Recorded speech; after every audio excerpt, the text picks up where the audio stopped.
aking neighbors. Kaya na nga, dito tayo sa Quezon City. Tatay ko lang dito.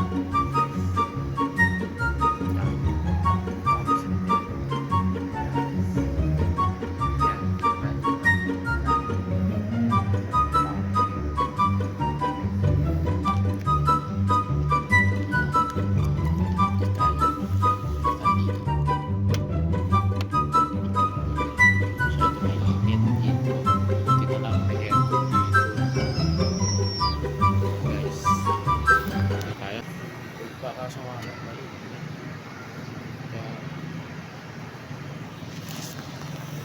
ayun guys, masyadong mainit. Init na init dito. Parang init talaga sa Pinas. Grabe. Sa Quezon City pa lang dito ang init na talaga.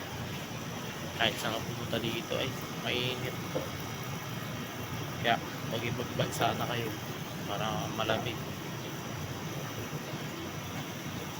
Ayan guys.